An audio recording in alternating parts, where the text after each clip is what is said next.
Al-Gaus Halisna minan nari ya Rabbi. Assalamualaikum warahmatullahi wabarakatuh. Dik sayang reko guru Firimina miuli.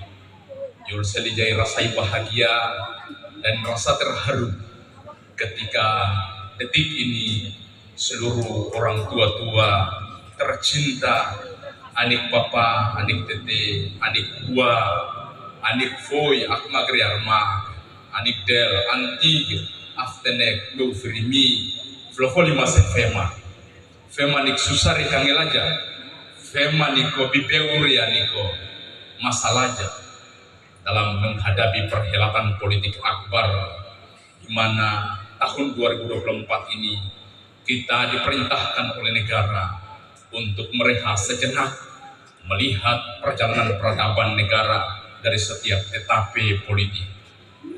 Di kesempatan yang berbahagia ini saya ingin menyatakan salam penghormatan saya di bumi Bayi Haji, di bumi Mutta bin Mustahab, di bumi Rongasala, di bumi Saidi Kadi Abdul Qadir, di mana di bumi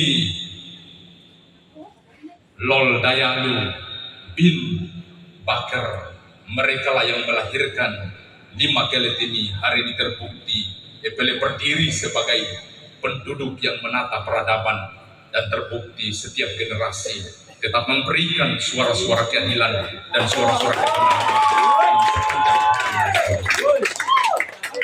Yang saya hormati sekali lagi, saya kakak-kakak, papa-papa yang pimpin muja, mewi ulon mewi, melanjutkan tahta perjuangan leluhur-leluhur. Yami koke hormati meurek subami, detik taja ayah bukan taboy guru meupa. Saya bukan berdiri untuk menunjukkan kepandaian saya, tapi di kesempatan yang berbahagia ini saya ingin membagi informasi bahwa pemilu, kata Bung Karno, jangan sekali-kali kalian jadikan pemilu sebagai ajang pertempuran antar partai politik yang kemudian memecah belah persatuan dan kesatuan keluarga rakyat. Tetapi marilah kita jadikan pemilu sebagai media edukasi, membangun narasi-narasi intelektualitas tentang konsep kebangsaan, konsep daerah, dan persoalan-persoalan krusial yang dihadapi oleh masyarakat dalam tatanan kehidupan berbangsa dan bernegara.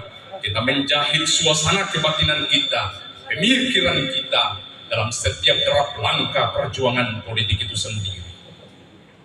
Di kesempatan yang berbahagia ini saya ingin menyampaikan bahwa tema kita adalah pertambangan, kerusakan ekosistem dan kemiskinan. Ini bukan tema-tema lokal, tapi ini adalah tema-tema global, di mana Maluku Utara dalam hal ini Kabupaten Halmahera Tengah, kita saat ini sedang diperhadapi dengan kepentingan ekonomi global. Ada industri raksasa yang berdiri di tengah-tengah kehidupan masyarakat yang miskin, masyarakat yang lemah secara ekonomi, lemah secara intelektual, bahkan lemah dalam tatanan politik untuk mengawal agenda-agenda besar terkait dengan pengeksploitasian potensi sumber daya alam yang kita miliki. Lalu kita mengacu dalam satu pandangan seorang ilmuwan, itu menulis buku yang berjudul tentang ekonomi hitman crime atau kejahatan ekonomi. Dalam teorinya John Perkins tentang kejahatan ekonomi, dia menyatakan ada dua pelaku, dua aktor dalam penyelenggaraan pemerintahan dan dalam penyelenggaraan ekonomi dunia. Yang pertama adalah agent hitman crime, yang kedua adalah corporation hitman crime. Agent hitman crime itu menurut John Perkins, itu pertama pemerintah sebagai penyelenggara public relation, yang kedua legislatif sebagai penyelenggara public policy, dan yang ketiga adalah yudikatif sebagai penyelenggara public law. Kalau kita mengacu mekanisme pengelolaan potensi sumber daya alam yang berdampak terhadap kerusakan lingkungan di Kabupaten Halmahera Tengah maupun Timur pada umumnya di Maluku Utara, itu akan berakibat fatal dalam teori ilmu lingkungan, Dia memicu adanya krisis lingkungan yang berakibat global warming atau pemanasan global. Ada perubahan iklim secara global maupun secara lokal yang akan berpengaruh tentang sistem kehidupan sosial maupun ekologi itu sendiri. Di kesempatan yang berbahagia ini, kami ingin menyampaikan bahwa tujuan pemilu itu kita memilih generasi-generasi yang memiliki kemampuan intelektualitas, memiliki daya pikir dan daya kritis untuk menganalisa seluruh persoalan. Bukan hanya kita berbicara tentang kepentingan bahwa dukung DPR ini harus kita dapat proyek. Itu hal-hal yang terlalu kecil. Yang ada adalah bagaimana pemilu ini kita wujudkan untuk melahirkan generasi-generasi yang pertama sesuai dengan fungsi daripada DPR itu sendiri.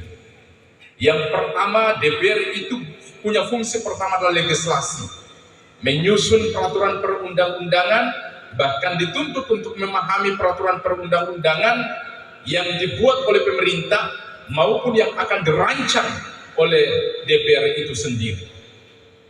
Jadi DPR itu minimal 10 undang-undang harus dia paham.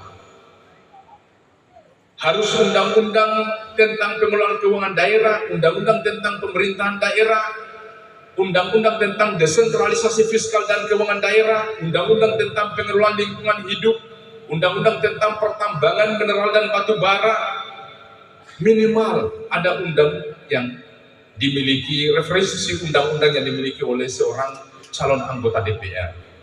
Yang kedua adalah fungsi budgeting. Fungsi budgeting adalah seorang anggota DPR atau calon anggota DPR itu mampu memberikan informasi yang baik kepada masyarakat bahwa APBN negara kita itu totalnya 3.000 triliun. APBD Provinsi Maluku Utara totalnya adalah 3.200 miliar atau 600 miliar. APBD Kabupaten Halmahera Tengah kurang lebih 1.200 miliar. Informasi-informasi ini harus diberikan kepada masyarakat bahwa inilah keuangan negara, inilah keuangan daerah, karena sumber keuangan itu menjadi bagian daripada skenario perencanaan pembangunan yang bersifat politik, teknokratis dan partisipatif berdasarkan Undang-Undang Nomor 25 Tahun 2004 tentang Sistem Perencanaan Pembangunan Nasional. Yang ketiga, seorang anggota DPR harus memiliki fungsi controlling. Kalau tidak dibekali dengan punya kemampuan, kekuatan dan kemampuan itu dua hal yang sangat berbeda. Dia punya kemampuan secara intelektualitas. Bagaimana kita bisa melakukan fungsi controlling terhadap kebijakan pemerintah kalau kita tidak memiliki kemampuan? Salah satunya adalah kemampuan legislasi, salah satunya juga adalah kemampuan budgeting, mampu menganalisis rasio penyelenggaraan pemerintahan dalam aspek pengelolaan keuangan. Supaya apa? Hal-hal yang dinilai kurang berpihak pada kepentingan masyarakat, program-program yang disebut overlay itu bisa dikritisi, bisa dirasionalisasi oleh seorang anggota DPR pada saat dia membahas KUA PPS atau disebut dengan kebijakan umum anggaran pendapatan dan belanja daerah. PPS itu adalah pagu prioritas anggaran sementara, di mana anggota DPR melakukan pembahasan bersama SKPD dan selanjutnya akan melakukan sidang paripurna bersama bupati maupun gubernur. Di fungsi-fungsi itulah kita membutuhkan peran intelektual, kemampuan seorang anggota legislator. Jadi yang populer bahwa seluruh pengusaha yang telah punya doi, sumber keuangan ini ada di pemerintah. Kenapa pemilu dilaksanakan? Untuk mendelegasikan orang-orang agar bersama pemerintah membahas uang yang sebesar 3.000 triliun itu. Berarti di sana terpilih anggota DPD dan DPR RI. Kita utus DPR Provinsi untuk membahas uang sebesar 3 triliun 200 miliar atau 600 miliar saat ini. Kita utus orang di kabupaten untuk membahas uang sebesar 1 triliun 250 miliar di Kabupaten Halmahera. Artinya gak betul semat, berarti kita orang dalam berpolitik sudah harus berpikir bahwa penyelenggaraan pemilu itu adalah mekanisme kompetisi yang dilakukan oleh pemerintah, membuka kesadaran masyarakat untuk mendelegasikan kekuasaan itu kepada masyarakat, kemudian masyarakat memilih orang-orang yang memiliki kemampuan. Berarti masyarakat TPLU harus punya kesadaran. Gabi nirsemata maga isole, contohnya kabupatenna, tanawa itu diga usli. Karena mekanisme pembagian toker itu berdasarkan jumlah anggota DPR. Kalau hanya satu, bagaimana kita mengharap untuk dia bisa menjawab kebutuhan serta permasalahan yang ada di desa itu. Desa ini memiliki 3.800 jiwa pilih. Kalau kita berwatak sehat, kita masyarakat yang pandai, yang memiliki kesadaran, maka kita pasti melahirkan 3 kursi. Jadi pertarungannya itu pertarungan untuk mempunyai kewenangan. Pertarungan politik ini tujuannya mendelegasikan orang supaya punya kewenangan. Banyak orang berkuasa, banyak orang cerdas, banyak orang kaya, tetapi tidak punya kewenangan. Ya, banyak orang kaya, banyak orang yang cerdas, banyak orang yang punya kemampuan, tapi kalau dia tidak memiliki kewenangan, yang tadi yang saya sampaikan, pemerintah sebagai penyelenggara public relation, DPR sebagai penyelenggara public policy, kemudian yudikatif sebagai penyelenggara public law, mereka ini diatur oleh undang-undang untuk melaksanakan penyelenggaraan pemerintahan. Mereka yang menentukan nasib rakyat yang ada di Halmahera Tengah, rakyat yang ada di Provinsi Maluku Utara, rakyat yang ada di Republik ini. Secerdas apapun, sekaya apapun, kalau kita tidak memiliki kewenangan dalam hal ini menduduki jabatan legislatif maupun eksekutif dan yudikatif, maka kita ibarat penduduk di Afrika yang melihat ilusi, melihat fata morgana di tengah gurun-gurun pasir. Tak menghayal wotote majur, menghayal wotote kayana, karena hukum administrasi penyelenggaraan pemerintahan mengatur bahwa yang menjalankan undang-undang, yang mengatur anggaran, membahas anggaran, yang menyusun program, itu orang-orang yang diberikan legitimasi oleh rakyat untuk punya kewenangan dan mengatur sistem penyelenggaraan pemerintahan dari level negara, provinsi, kabupaten sampai desa. Hari ini kita diberikan waktu pada tanggal 14 Februari oleh negara. Silahkan Anda tentukan putra-putra terbaik Anda berkompetisi dari 6 kursi ini, silahkan Anda bisa merebut berapa. Negara poin jaga FIP politiko, Jawa Darif politiko, so hajire politiko, mitmotere politiko, itinggal kerajaan gabot timnomli, faulawano tawa tam nompas matat fana pitana, kasihan, mental kita sangat miskin sekali. Kita tidak punya kesadaran untuk merancang kemenangan, tapi kita hanya merencanakan kemenangan. Di kesempatan yang berbahagia ini, seluruh keluargaku yang aku cintai dan aku banggakan, kita tidak boleh berpemilu, tapi kita harus merancang kursi pemilu itu. Karena dengan kursi pemilu itu, kita akan mengendalikan kebijakan pemerintahan di tingkat kabupaten, di tingkat provinsi, bahkan di tingkat pusat. Kita menjadi penentu dalam perhelatan setiap politik. Kita diperhitungkan karena kita telah mengendalikan mengendalikan seluruh kebijakan, kita ada penguasa anggaran, kita mampu membicarakan tentang kepentingan wilayah dan kepentingan negeri ini, maka kita dihargai karena memiliki kekuatan politik dari aspek massa. Kita memiliki kekuatan keuangan, kita mengendali kebijakan dan penyelenggaraan pemerintahan.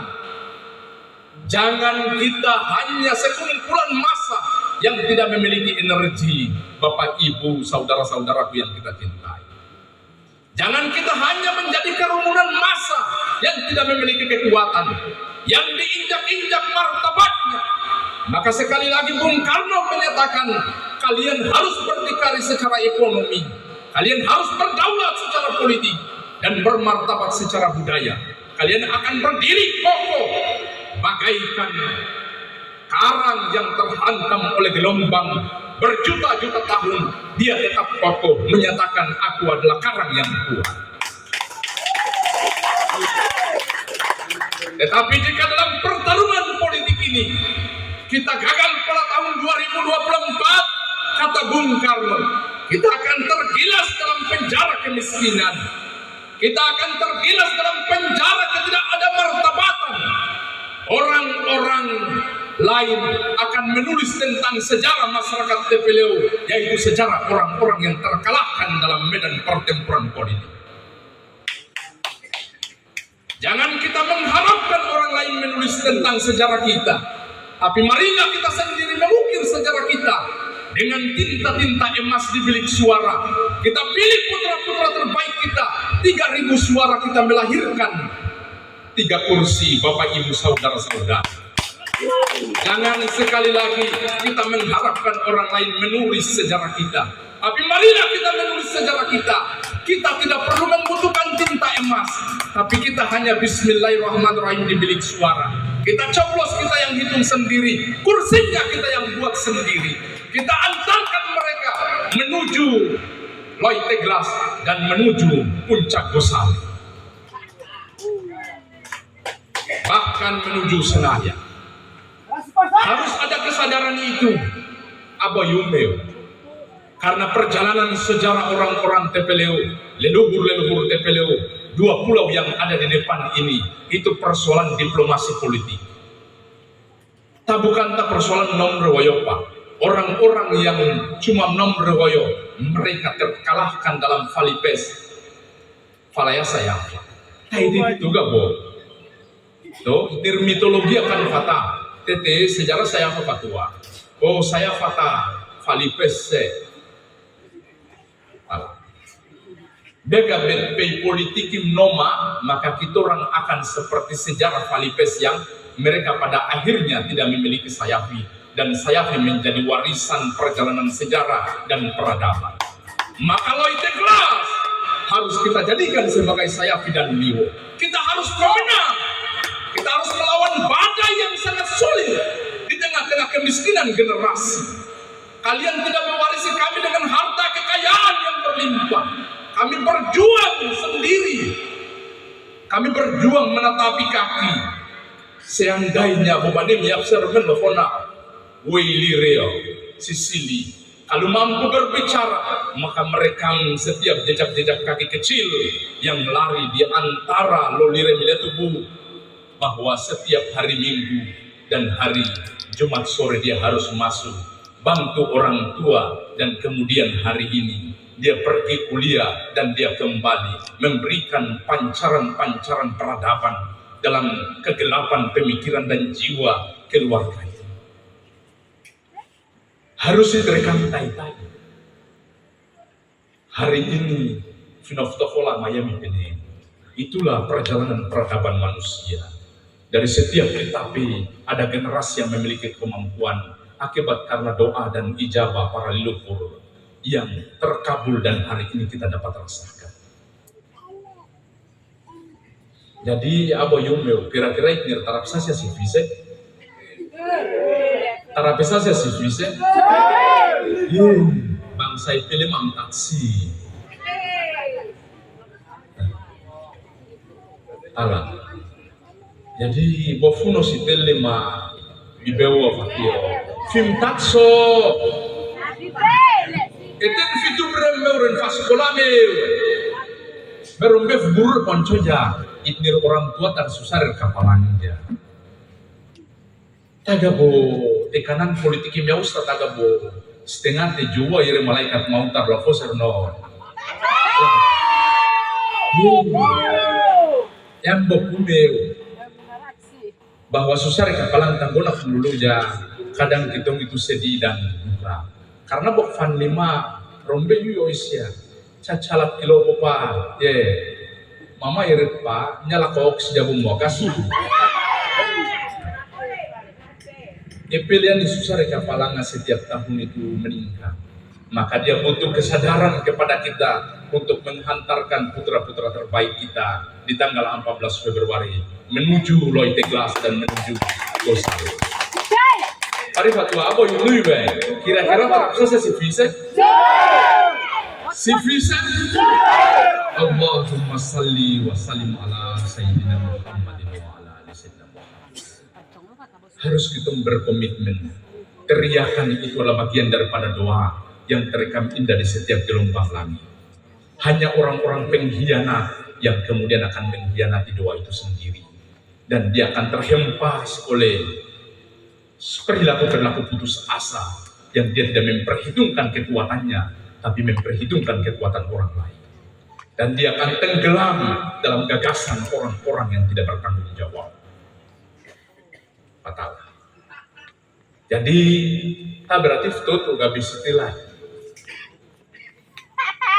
Saya tidak perlu sebut orangnya, partai. Maka dorong Taijaya harus kita berikrar di bumi Gelet Pelimja, bumi yang dibangun oleh Bayi Haji, bumi yang dibangun oleh Mutta bin Mustahab, bumi yang dibangun oleh Rongasala, bumi yang dibangun oleh Dayani, bumi yang dibangun oleh Saidi Kadi Abdul Qadir. Gelet ngabak poa, filian poa, watan milah gelet bola. Dudukkan pemuja dan mereka letakkan peradaban di sepanjang Halmahera. Setiap perkampungan di sepanjang pesisir, coba fotomu, semak somiu, semak peleang, nalifofa, naloko, di Kayasa, Toniku, ya, Rombetani.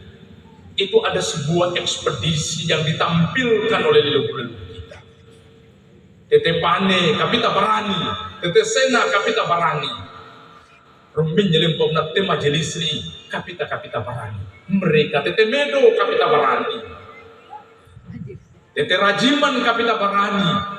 Mereka ingin tunjukkan, mengukir sejarah, mewarisi kita bukan sebagai bangsa pengkhianat. Ketika gelombang menghempas batu dua, itulah karakter leluhur-leluhur kita. Mereka tidak pernah takut dihadang oleh siapapun.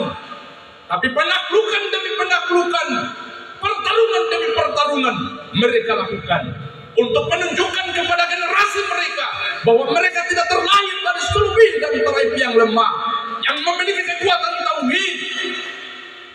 Mereka membangun kekuatan dari generasi ke generasi. Hari ini kami ingin nyatakan bahwa file itu manina leluhur, dia akan tertitis dan terpancar di setiap generasi. Fimtakna karena akan diguna miuli. Bukan polisi dan tentara yang dampingi Pangude untuk cablos, tetapi negara memberikan kebebasan untuk kalian memilih saudara-saudara kalian, anak-anak kalian mentumir remik bumi sia. Taga bofikla surat suara ga bofamiwe tulis ya. Karena boleh. Karena masa Orde Baru kita berada di bawah tekanan politik yang sangat kuat. Seorang putra daerah telah memberikan pendidikan politik bukan hanya di Tepeleu, tapi Maluku Utara. Ayahanda Habibur Haji Usman ingin menunjukkan kepada kita bahwa di bawah resesi tekanan politik, militer TNI Polri terlibat dalam kekuasaan politik negara. Tetapi dia ingin tunjukkan bahwa karakter batu dua itu tidak akan pernah dia gentar. Dia tidak pernah ditenggelamkan dalam isu-isu tekanan politik. Tetapi dia ingin tunjukkan bahwa gagasan bernegara, gagasan berpolitik adalah sebuah kemerdekaan sebagaimana Bung Karno katakan yang tadi. Kita harus berdikari secara ekonomi, kita harus berdaulat secara politik dan bermartabat secara budaya. maka kita menjadi bangsa yang dihargai dan kita menjadi pribadi-pribadi yang kuat untuk mengawal agenda rakyat dalam perhelatan setiap politik yang dilalui dalam setiap etape. Kita harus mengendalikan kebijakan negara karena kekuasaan itu hanya ada pada negara. Kita harus sadari hidupnya KBTT serno lonit pak maka nambe popale ngiano datang gian atua carampo apa fai carampo. Nah, jadi kedudukan armada juanga di EPLE itu ada di Petil Tolo pilihan pokoi berarti moni entolongo palu kuata berarti uloni entolongo pa familia berarti kapital. Jadi kapital lau itu berkedudukan di filian popo kapital tarno kasuma yuma atan famili boy wonon manfaat biasa ampopna. Yang dulu di Palopo itu taulona. Ini roh tradisi dan kita punya perjalanan no taberno Pilpol Salawati itu dia kedudukan. Kira-kira itu pilih tak buat. Tabos mata pit wai lawang na ponco popoa parita telungu palu kuah atau pavim dia. Kita mau pilih yang mana? Selama tajam taiki telungu pavim dia pare telungu pilihan popoa. Sebab makan telungu palu kuah taiki. Atau am celemeta tanah belakana. Nyelim po dia dulu bernyana usai cosase carampo manufim carampo. Itu kita selama ini seperti itu kita punya pendidikan politik. Dari daerah yang tua dia kemajuan ada, tetapi seperti evolusi ya kita harus butuh lompatan-lompatan sesuai dengan perkembangan zaman karena kita berada pada revolusi 4.0. Saat ini kita sedang menuju revolusi 0.5. Dunia digitalisasi ya, menjadi peran penting dan strategis untuk menjadi hubungan sosial antar masyarakat di satu negara ke negara yang lain, satu daerah ke daerah yang lain, bahkan satu keluarga diikat dalam jaring yang disebut dengan digitalisasi. Itulah kemajuan. Maka Yolsel harus cambuto kemajuan dan sambut kemajuan itu hanya melalui kemenangan berpolitik. Di luar daripada itu bisa apa? Teben buat gau faca di luar pimlet semata nuk pimpungole. Jadi amaga boyumeu bahwa pencalonan provinsi di kesempatan yang berbahagia ini saya ingin sampaikan progres politik yang saya lakukan. Di Kabupaten Halmahera Timur, saya sebagai tenaga ahli program pembangunan dan pemberdayaan masyarakat desa Kementerian Desa yang ditugaskan di Halmahera Timur itu melakukan pendampingan di 102 desa, 10 kecamatan. Tentu dalam perhelatan politik Akbar ini saya juga punya ikhtiar.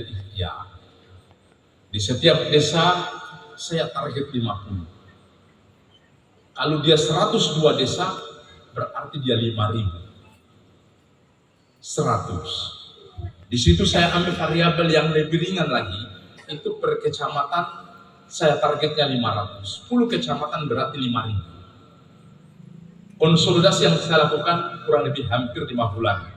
Saya membangun kemitraan, mengkonsolidasikan kekuatan melalui presentasi program-program prioritas yang saat ini sedang diperjuangkan oleh Partai Kebangkitan Bangsa, dan terbukti Partai Kebangkitan Bangsa adalah dari sekian partai politik yang memiliki kekuasaan di negara ini.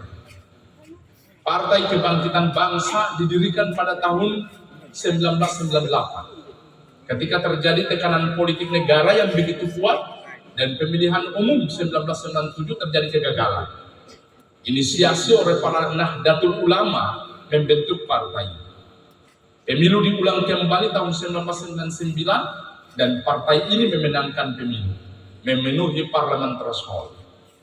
Di 99 pun partai ini melahirkan seorang kader terbaik menjadi Presiden Republik Indonesia di era reformasi yang namanya Abdurrahman Wahid, yang memiliki progres merancang peraturan perundang-undangan kurang lebih hampir 50. Salah satunya adalah Undang-Undang 22 tahun 1999 tentang otonomi daerah.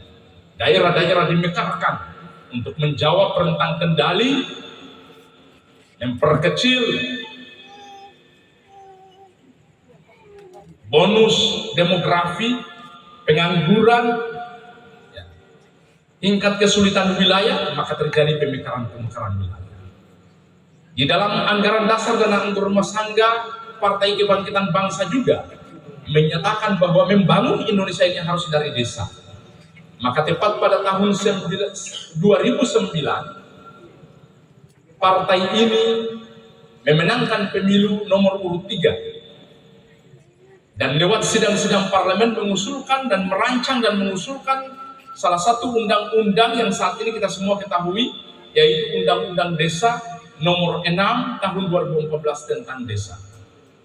Dengan dasar itulah penyelenggaraan pemerintahan desa lewat peraturan pemerintah nomor 60 tahun 2015 tentang pengelolaan dana desa, lewat PP 43 yang kemudian diubah menjadi 47 tentang pelaksanaan Undang-Undang nomor 6, maka kita dapat rasakan dana desa itu terdistribusi di 76.964 desa di seluruh Indonesia yang terdistribusi di 443 kabupaten kota di seluruh Indonesia dari total 543 kabupaten kota di seluruh Indonesia dari 38 provinsi. Artinya inilah program partai yang hari dapat kita rasakan. PKB juga setiap pemilu, setiap pilpres mendelegasikan kader-kader terbaik.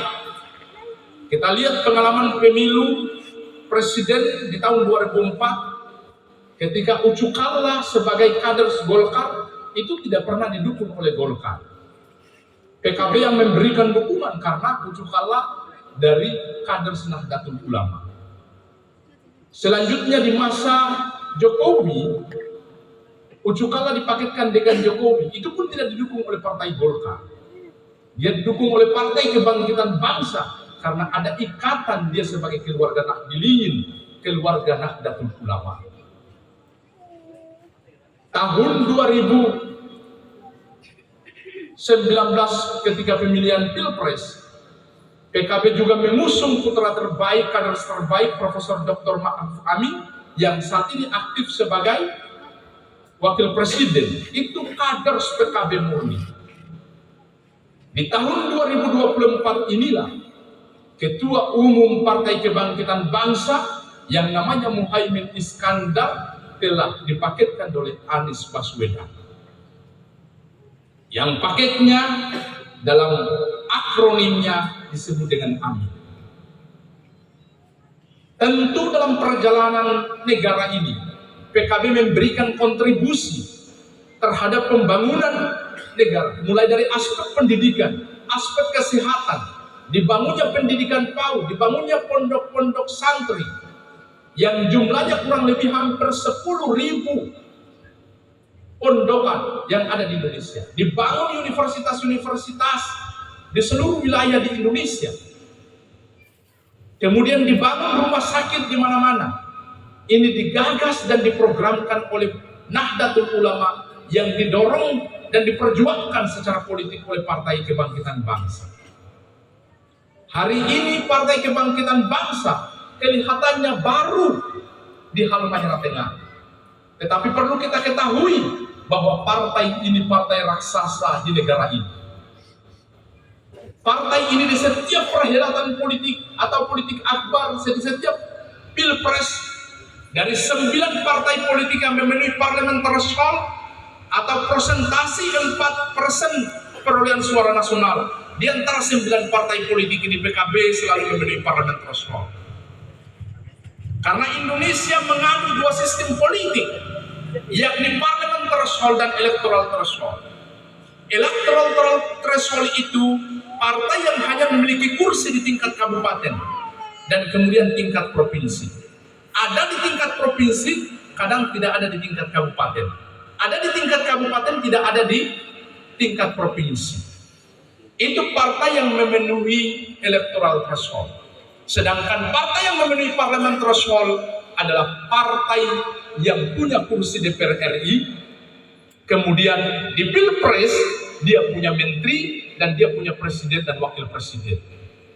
Dalam sejarah perpolitikan sejak pasca reformasi itu hanya PKB, Demokrat, PDI Perjuangan yang selalu memenangkan pertarungan pemilu itu sendiri. Maka dalam jajaran susunan kabinet itu dikuasai oleh Demokrat pada tahun 2004 sampai 2009. Ketika pemilu 2009 ke 2017 kita bisa melihat PDI Perjuangan adalah pemenang. Dan hari ini PDI Perjuangan di detik ini kita melihat ada PKB, ada Nasdem, ada PKS menyusun Amin sebagai poros kekuatan dengan tema besarnya adalah perubahan. Artinya kami ingin menyatakan bahwa mengawal kepentingan rakyat ini bukan hanya sebatas di tingkat kabupaten, bukan hanya sebatas di tingkat provinsi, tapi kita juga harus punya manuver yang lebih tinggi di level nasional.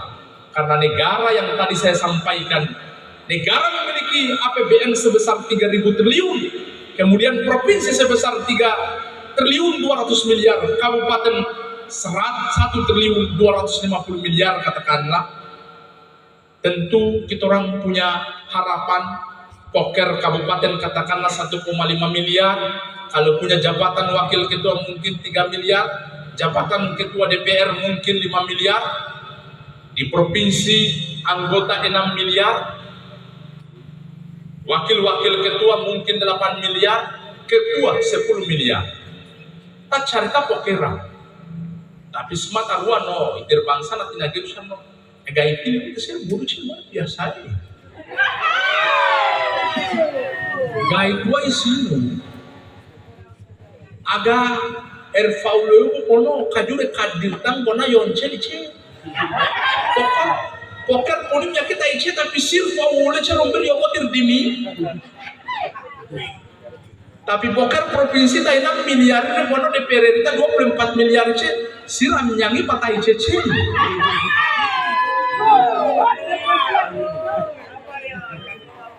Hai demi geja ipilih siya mercik sarina orang maboran bebeta bakuno kacir ya oblotenon memang apa.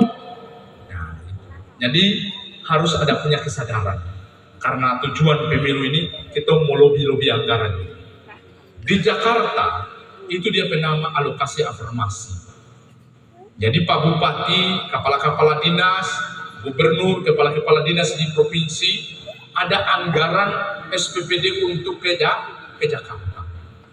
Tujuan ke Jakarta itu bukan lobby bukan lobby DPH.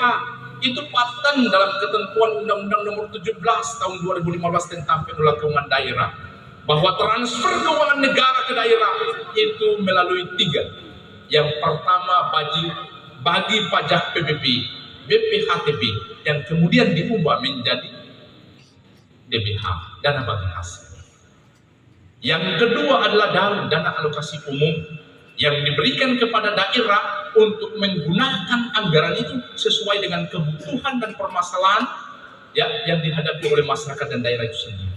Sedangkan DAK adalah satu ketetapan yang tidak bisa diubah oleh pemerintah daerah provinsi maupun kabupaten, yang nomenklaturnya ditentukan oleh negara. Pertanyaannya, bupati setiap minggu bahkan bulan tahun melakukan koordinasi. Biaya koordinasi ke Jakarta ditetapkan kurang lebih hampir sampai 3 miliar per tahun. Sekda sebesar 1 miliar.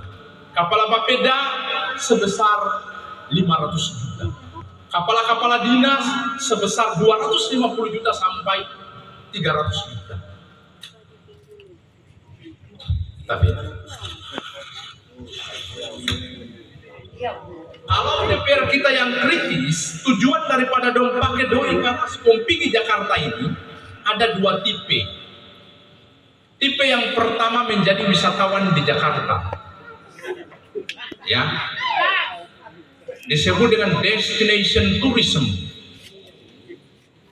Mereka jadikan Jakarta sebagai kawasan destinasi dan mereka memposisikan diri mereka sebagai turis, tinggal di hotel, belanja di mall. Itu yang terjadi. Maka menghabiskan uang rakyat dengan modus SPPD, ya, tetapi dia punya outcome-nya itu tidak ada. Kalau DPR yang kritis pada saat pembahasan, contoh dia membahas, ini pasien Pak Kades mau uang SPPD ke Jakarta 300 juta per tahun. Pergi di Jakarta, bikin apa dengan duit 300 juta? Sederhananya seperti ini. Ya siap besok. Koordinasi di kementerian. Koordinasi di kementerian itu untuk apa? Ada 3 koordinasi. Yang pertama adalah mengkoordinasikan rancangan regulasi yang ada di daerah untuk ke kementerian dalam negeri. Kalau kita bikin perda-perda, koordinasi perdanya itu kementeri dalam negeri. Yang kedua adalah usulan tata ruang daerah. Kita punya RT RW itu dikomunikasikan ke Jakarta ini. Yang ketiga, kita lobby anggaran. Anggaran di kementerian itu disebut dengan alokasi afirmasi. Tentu uang SPPD yang dipakai oleh Pak Bupati, dipakai oleh Pak Sekda, Kaban Papeda, kepala-kepala dinas, perlu DPR pertanyakan. Bapak pulang dari Jakarta bawa apa? Alokasi afirmasinya berapa puluh miliar? Atau berapa miliar? Atau berapa ratus miliar? Supaya apa? APBD yang digunakan untuk biaya koordinasi itu bisa memberikan hasil. Agar kita punya dana DAU, kita punya dana DA, kita punya DBH, ditambah dengan afirmasi yang ada di Kementerian Desa, ada di Kementerian Perikanan dan Kelautan, ada di Kementerian UMKM dan Pariwisata, ada di Kementerian Pertanian, supaya bersama-sama kita membangun daerah ini dengan mengepung daerah ini dari seluruh anggaran yang ada di Jakarta, ada di provinsi, dan kemudian ada di kabupaten. Kenapa kemiskinan kita ini tidak mampu diatasi? Pengangguran kita tidak mampu diselesaikan. Setiap calon bupati cerita bonus demografi, cerita tentang indeks pembangunan manusia, IPM, ya. Apa itu IPM, indeks pembangunan manusia? Dilihat dari aspek pelayanan sosial, aspek pelayanan pendidikan, aspek pelayanan kesehatan, aspek pelayanan sosial dasar, infrastruktur. Itu menjadi ukuran satu daerah terhadap progres kemajuan yang dicapai. Pertanyaannya, setiap bupati cerita kemiskinan, cerita pengangguran. Karena apa? Kita hanya mengandalkan mata anggaran yang tadi. Hanya dengan DAU, hanya dengan DA, hanya dengan DBH. Tapi manuver-manuver untuk merebut dana afirmasi di Jakarta, di setiap kementerian sesuai dengan kebutuhan dan permasalahan daerah, itu rupanya sangat kurang sekali. Sehingga di tanggal 14 ini perlu kita mendelegasikan putra-putra terbaik kita yang satu waktu menjadi DPR, menggunakan fungsi legislasinya dengan baik, fungsi budgetingnya dengan baik, fungsi kontrolingnya dengan baik, supaya mengevaluasi kinerja pemerintah daerah terkait dengan penggunaan sumber-sumber keuangan daerah yang semata-mata untuk kepentingan pribadi dengan alasan SPPD, tapi tidak memberikan dampak terhadap kehidupan masyarakat atau tidak memberikan dampak terhadap tumbuhnya dan besarnya keuangan daerah kita. Itu belum kita sesar potensi sumber daya alam kita yang saat ini dikelola oleh IWIB. Kita daerah penghasil terbesar. Di kuartal kedua tahun 2022 bulan November, laporan Dirjen Keuangan bahwa kita punya PDRB tertinggi dunia dengan persentase 27,36%, uangnya sebesar 19.000 triliun 360 miliar. Tapi pertanyaannya, ketika kita mengacu kepada Undang-Undang Nomor 17 Tahun 2015 tentang keuangan daerah yang menyatakan bahwa pembagian alokasi sumber daya alam pertambangan itu 20%, 80%. Daerah penghasil di tingkat kabupaten itu 34%, 34%. Halmahera Timur ini. Kalau kita kalikan 34% untuk Halmahera Tengah dengan nilai itu, berarti kita punya DBH Halmahera Tengah kira-kira berapa? Atau total 80% DBH Provinsi Maluku Utara berapa? Jadi, dari DPR jatah gampang, Pak. Bukan sekedar kita mau bahas dokumen APBD, bukan sekedar kita mau bahas RPJMD, RKPD, ya, KUA atau PPS, KUA dan PPS. Sering dong sebut KUA PPS, kebijakan umum anggaran pendapatan dan belanja daerah, pagu prioritas anggaran sementara. Bukan hanya sekedar itu, tapi kita menganalisis potensi-potensi sumber daya alam kita yang saat ini sedang dikelola.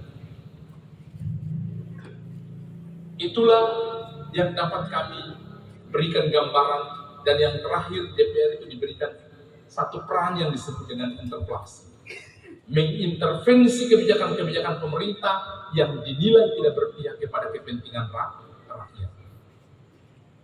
Rakyat sudah harus evaluasi 20 anggota DPR yang ada saat ini, kira-kira progres mereka terhadap evaluasi kinerja pemerintah sampai di mana. Sudah berapa peraturan daerah yang dirancang oleh anggota-anggota DPR kita saat ini untuk melindungi kepentingan rakyat, memberikan informasi kepada rakyat terkait dengan lahirnya Undang-Undang Nomor 11 Tahun 2020 tentang Cipta Kerja yang mengatur bagaimana mitra strategis badan usaha milik desa UMKM kepada swasta, perusahaan swasta internasional maupun BUMN yang beraktivitas di Kabupaten Halmahera Timur maupun Tengah atau Provinsi Maluku Utara. Berapa UMKM kita yang menjadi mitra strategis di ini? Berapa BUMDes yang menjadi mitra strategis di ini? Sampai detik ini kita 0,00%. Itu artinya anggota DPR kita saat ini tidak mampu memberikan informasi yang baik kepada masyarakat untuk menjadi mitra usaha, mitra strategis yang difasilitasi oleh pemerintah daerah lewat peraturan daerah. Bagaimana masyarakat bermitra dengan perusahaan. Nah, dapat pilih masuk di DPR sepatuan. Peluang negara sudah kasih. Bagaimana amanat Undang-Undang Nomor 4 Tahun 2009 tentang minerba yang kemudian direvisi menjadi Undang-Undang Nomor 3 Tahun 2020 tentang pertambangan mineral dan batu bara. Di pasal 136 sampai 38 menyatakan bahwa izin usaha pertambangan khusus, izin pertambangan rakyat, izin usaha pertambangan yang dilaksanakan oleh satu perusahaan terhadap satu wilayah, pasal selanjutnya harus ada pembebasan lahan. Contohnya, sampai detik ini kita punya permasalahan pembebasan lahan di Halmahera Tengah dan Timur itu tidak terselesaikan.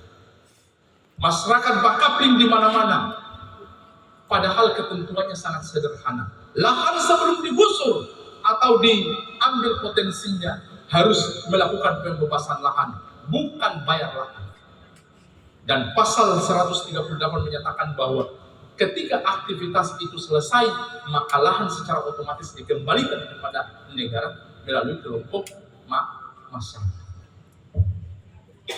Pertanyaannya, kira-kira kita DPR Kabupaten dan Provinsi Maluku Utara apakah membentuk pansus untuk membahas terkait dengan pembebasan lahan yang ada di Maluku Utara, khususnya Halmahera Timur dan Tengah?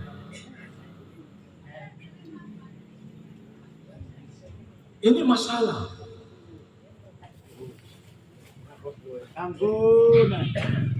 Jadi bukan tahu politiknya cara tapi bukan berjapa. Ya. Kita menggelitik masalah-masalah yang tidak bisa diselesaikan oleh masyarakat. DPR harus memfasilitasi. IWIB menyurat. Seluruh aktivitas pertambangan yang Anda lakukan ini, kalau you punya izin usaha pertambangannya 360.000 hektar, maka you harus bayar. Tapi apakah saat ini kita mendengar bupati atau DPR yang menyatakan bahwa you harus membayar lahan secara massal, baru dia bisa melakukan kegiatan pertambangan. Supaya apa? Tidak boleh muncul kelompok-kelompok kaplingan, tetapi itu dibayar kemudian dibagikan kepada rakyat. Karena efek daripada pertambangan itu memberikan kerusakan lingkungan secara massal, yaitu rusaknya ekosistem, ada pencemaran air, pencemaran tanah, pencemaran udara, pencemaran bisingan. Tentu pencemaran ini akan berefek terhadap ekonomi masyarakat. Kesuburan tanah menurun, kita punya perubahan iklim yang tidak teratur, terjadinya pemanasan global atau global warming, maka wajibnya harus dibebaskan. Tapi kenyataannya aktivitas tambang terus berjalan. Masyarakat panjang, favialino, kita pilih. Gajah, suapis, kapling-kapling. Itu yang hari ini kita sangat sesalkan bahwa pemerintah daerah belum bicara pada tataran level ini. Padahal Undang-Undang Nomor 4 yang kemudian direvisi menjadi Undang-Undang Nomor 3 tahun 2020 tentang minerba di pasal 136 sampai 38 memberikan keterangan secara jelas. Fatal. Jadi permasalahan ini tidak sekedar kita orang harus ini, tapi kita harus menyiapkan generasi-generasi yang hebat yang diharapkan bisa memberikan informasi kepada pemerintah daerah, kepada perusahaan, ya, bahwa kondisi kemampuan undang-undangnya, ya, saya tabai dua. Pertama harus dikuasai undang-undang, karena undang-undang itu adalah sumber hukum yang mengatur perilaku manusia dari aspek subjektivitas manusia. Supaya jangan kita berpikir sendiri, undang-undang menjadi letter lain. Kita harus bicara berdasarkan undang-undang. Bega DPR mengerti undang-undang apa? Pakai bini kalau takkan tinggi. Pemalang pemololi. Pakai bini kalau tak kali. Sama dengan kita bicara agama, terhadap satu firman yang kita pakai pada dia. Dan bahas juga tak pakai bini kalau tak. Begitu dalam penyelenggaraan pemerintah. Jadi di tema ini, di subtemanya sumber daya manusia, sumber daya alam, dan masa depan kehidupan generasi Maluku Utara yang berkesinambungan. Caritai lolo aja, tangkap kawasan. Biarpun lo lahiritna nutam nyomle, tapi gabit kawasan, tetapi zaman. Bagaimana kita lahir di kampung yang pasar pun, kita menjadi budak politik. Kita kan langsung nama lalimpa. Jadi di kesempatan yang berbahagia ini, sekali lagi saya ingin mengajak kepada keluarga besar yang ada di desa Tepeleu, Primi keluarga Ipili, Pak Fanima, bersihkan hati kita, lihat itu perjuangan itu, kemikir susah kepalanya, supaya terapesa sebelumnya bisa tetap penirpan. Karena berapa suara berapa di gitu ya? Berapa? 2.000 lebih. 3.000 lebih itu berapa? Gabe 3.800, tak berarti nih tau. Kita punya 3. Paribo di support. Nah, sitil. Jadi itu komitmen. Tom bicara bebannya ini, kalau itu antara kawasan itu hanya sebagai cerita bahwa mereka pernah bertemu, berkumpul, tetapi itu hanya kerumunan massa yang tidak memiliki energi. Jadi Profesor Dr. Quraisy Shihab bilang harus bahwa kerumunan ternak-ternak kambing yang begitu banyak itu bisa dikalahkan oleh seorang harimau, seekor harimau yang hidup di hutan belantara yang sendiri. Artinya dia menggambarkan perilaku kita orang yang masyarakat banyak tapi punya mentalnya seperti kambing.